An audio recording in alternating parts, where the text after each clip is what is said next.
새벽 기도회로 나아가는 모든 분들을 주님의 이름으로 환영하고 축복합니다. 이제 정말 2월이 얼마 남지 않았는데요. 돌아오는 주일에는 사역 출범식이 있죠. 여러분 3월부터 새롭게 시작하는 교회 사역에 모두 사역 신청을 하셨나요? 우리 교회는 자신의 은사를 고려하여 모든 분들이 교회 사역에 헌신하기를 권하고 있는데요. 기도하는 가운데 잘 결정하셨으리라고 생각을 합니다. 때때로 우리는 다른 사람의 은사를 부러워할 때가 있습니다. 저도 마찬가지인데요. 하나 말씀드리자면 저는 사진을 잘 찍는 분들이 참 부럽습니다. 신학교를 다닐 때 동기나 선배들 중에 사진 잘 찍는 분들이 정말 많이 계셨거든요. 그래서 이제 돌아오는 그런 벚꽃 시즌이나 또는 단풍이 물들 때면, 그렇게 날 좋을 때면 그분들은 DSLR 카메라를 하나씩, 이제 개인 장비죠, 그것들을 하나씩 챙겨서 출사를 나가시고는 했습니다. 목회자들이 사진 잘 찍어서 어디에 써먹냐, 이렇게 생각하시는 분들도 계실지 모르겠지만, 생각보다 사역하면서 아쉬움을 느낄 때가 꽤 많이 있었습니다. 제가 중고등부 사역할 때도 그랬고 청년부 사역할 때도 저는 열심히 찍었는데 결과물을 보면 구도나 사람들의 표정이나 이런 것들이 이제 너무 별로여서 건질 것이 없어서 다 그냥 저만의 기록 보관용으로 묻어두고는 하는 경우가 태반이었습니다. 그런데 얼마 전에 박정혁 전도사님이 별건 아니지만 저에게 사진 잘 찍었다고 칭찬을 해주었습니다. 하나님께서 박정혁 전도사님 가정을 대대손손 축복해 주시기를 바랍니다. 나에게는 없지만 다른 사람에게는 있는 은사, 이렇게 다 같이 새롭게 사역의 필요들을 찾아보고 재헌신하는 기간이 되면, 정말 은사에 대해서 생각해보는 그런 시간이 되면 아쉬움이 더 진해지는 것 같습니다. 나에게는 그 은사가 없어서. 그런데 만약에 여러분이 이전에는 그런 은사를 잘 발휘해서 인정받으며 잘했던 부분인데 지금은 잘 되지를 않고, 여러분은 실패했는데 다른 사람은 성공적으로 그 일을 마무리하는 그런 모습을 본다면 여러분 어떠실 것 같으세요? 새벽부터 기분 안 좋은 그런 상상을 하게 해서 죄송합니다. 본문의 제자들이 처한 상황이 좀 비슷했다고 보시면 될 것 같아요. 예수님께서 베드로와 야고보, 요한을 데리고 산에 올라가셨을 때 산 위에서는 놀라운 일들이 벌어지고 있었지만 산 아래에 남은 제자들은 그 실패를 맛보고 있었습니다. 귀신 들린 아들을 고쳐주기를 간청하는 부모의 요청에 그들은 제대로 응답할 수가 없었거든요. 16절인데요. 16절을 보시죠. 부모가 예수님께 제자들을 고발하는 내용입니다. 그래서 아이를 선생님의 제자들에게 데리고 왔으나 그들은 고치지 못하였습니다. 아마 제자들은 이전에 예수님께서 곁에 계시지 않아도 그들이 이제 둘씩 짝지어서 복음을 전하는 그러한 전도 여행을 떠났었잖아요. 그렇게 나간 적이 있죠. 그리고 거기서 아마도 그들은 귀신을 쫓아내는 그런 일들도 경험을 했을 거예요. 그래서 그들은 그 경험을 살려서 이 아이도 고치려고 노력을 했을 것입니다. 아마도 어떤 제자들은 고치지 못할 가능성을 생각조차 못했을 수도 있습니다. 당연하게 고칠 수 있는 거 아니야? 이런 식으로. 그랬다면 많이 당황했을 것 같습니다. 게다가 믿음 없는 세대라는 예수님의 꾸중과 탄식도 마주하게 되었고, 예수님께서 당연하게도 그 아이를 고치셨을 때 그들의 마음 가운데 자리 잡은 의문, 아마도 복잡한 감정이 점철되었을 그 의문은 다음과 같습니다. 19절입니다. 그때 제자들이 따로 예수께 다가가서 물었다. 우리는 어찌하여 귀신을 쫓아내지 못했습니까? 이에 대한 예수님의 대답입니다. 20절입니다. 예수께서 그들에게 대답하셨다. 너희의 믿음이 적기 때문이다. 내가 진정으로 너희에게 말한다. 너희에게 겨자씨 한 알만한 믿음이라도 있으면 이 산더러 여기에서 저기로 옮겨가라 하면 그대로 될 것이요. 너희가 못할 일이 없을 것이다. 놀라운 말씀이죠.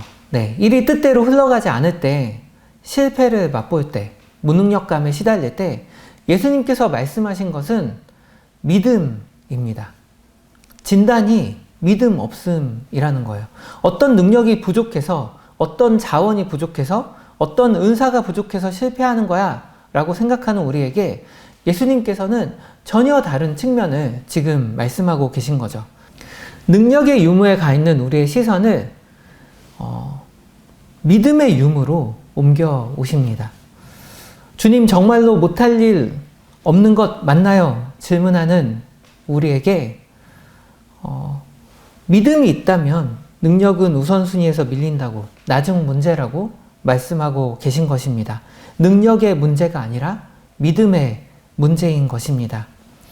겨자씨 하나일 만한 믿음은 무엇을 말씀하시는 걸까요? 겨자씨는 1mm에서 2mm 정도 되는 정말 작은 씨잖아요. 쌀알의 10분의 1 정도 된다고 합니다.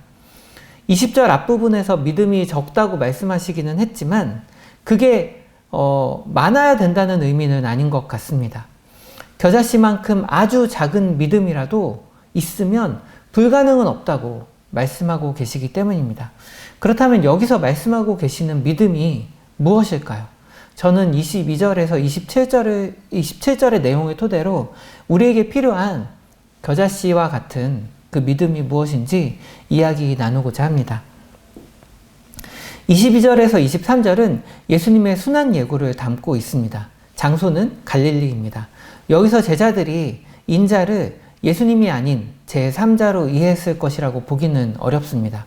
왜냐하면 앞서서 예수님께서 이제 산 위에 올라갔던 세 제자들에게는 인자가 죽임 당할 것을 예고하시기도 했고, 지금 여기 제자들의 반응을 보면 슬퍼하였다고 기록하고 있는데 이것은 얕은 감정, 조금 슬픈데 이런 게 아니라 큰 충격으로 다가올 정도의 슬픔을 의미하기 때문입니다. 예수님께서는 자신의 죽음 그리고 먼 훗날의 부활이 아니라 사흘째 되는 날의 부활을 예고하셨습니다. 그리고 제자들은 그것을 심각하게 받아들였습니다. 사실 받아들이지 못하기도 했습니다. 말씀하신 것을 취사 선택해서 받아들였던 것 같아요. 죽음은 받아들였어도 예수님이 죽을 수 있구나 이렇게 받아들였어도 부활은 못 받아들였던 것 같아요. 그리고 그들이 그리고 있던 메시아상, 예수님에 대한 기대와는 많이 달랐던 것으로 보입니다. 그들이 기대한 것은 그런 게 아니었는데 말이죠. 또 하나 보시죠. 24절에서 27절은 성전세와 관련된 에피소드가 나옵니다. 장소는 가버나움입니다. 베드로와 예수님 둘이 있을 때였던 것으로 보이는데요. 성전세를 걷는 이들이 다가왔습니다. 그리고 성전세를 내라는 거죠. 우선 베드로는 낸다고 얘기를 했죠. 성전세는 2 드라크마였는데요. 드라크마 하나가 노동자의 하루 품삯인 것을 고려하면 오늘날로 치면 대략 30만 원 정도라고 생각을 하시면 됩니다. 그러니까 지금 2명분을 내라 이렇게 얘기를 하고 있으니까 60만 원 정도를 내라 라고 얘기를 하고 있는 거죠. 여러분, 세금이에요. 적지 않은 금액이었던 것으로 보이고 베드로와 예수님 둘에게는 이 금액이 없었던 것으로 보입니다. 예수님은 베드로에게 낚시를 해서 지불을 하라고 하죠. 예수님과 베드로의 대화를 보면 내야 할 의무가 없다, 그걸로 기결되는 것으로 보입니다. 그들은 하나님의 자녀이기 때문입니다. 우리가 자발적 헌금은 드려도 세금은 교회의 세금을 내지 않는 것과 같은 이치입니다. 그러나 27절에 보면 그들을 걸려 넘어지지 않도록 해야 하니, 세번역 성경 각주에 보면 그들의 비위를 건드릴 것 없으니 내도록 하자고 예수님께서는 말씀을 하고 계십니다. 성전세를 내지 않는다고 해서 그 당시에 법적으로 처벌받는 것은 없었다고 해요. 그리고 꽤 부담이 되는 금액이었기 때문에 못 내는 이들도 있었던 것으로 보입니다. 그러나 내지 않으면 이제 경건하지 못하다고, 또 율법을 가볍게 여긴다고 그런 종교적인 사회적인 비난을 감수해야 되었다고 합니다. 베드로는 낚시를 하러 가면서 그리고 예수님 말씀대로 은전 한 입을 가지고 성전세를 납부를 하면서 무슨 생각을 했을까요? 어떤 마음이 들었을까요? 예수님 말씀대로 은전 한 입이 있네? 신기하다. 딱 2명분이네? 신기하다. 이랬을까요? 아니었을 것 같습니다. 베드로가 기도했던 모습은 사회적인 비난, 종교적인 비난 그런 거 중요하지 않다고 아무것도 아닌 양 무시하면서 성전세를 요구하는 이들의 코를 낙잡하게 만드는 그런 예수님의 모습 아니었을까요?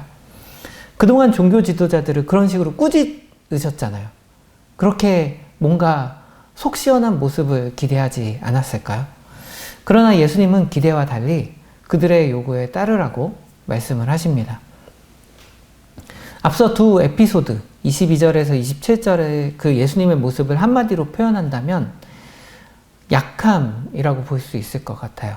그 이전에는 변화산에서 그분의 신성, 정말로 하나님의 아들이심을 유감없이 보여주셨고 제자들은 쫓아내지 못했던 그 귀신 들린 아이도 고쳐주셨지만 그 이후에는 약한 모습들을 보여주십니다.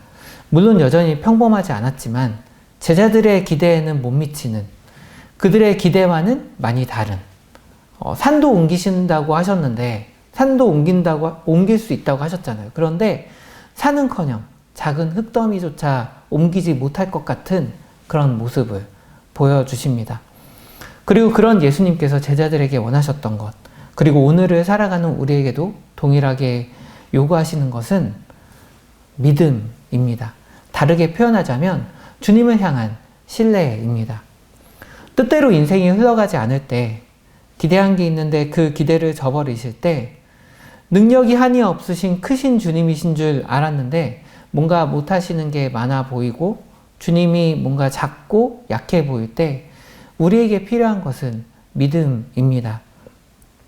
겨자씨 같더라도 신라 같더라도 상관없습니다.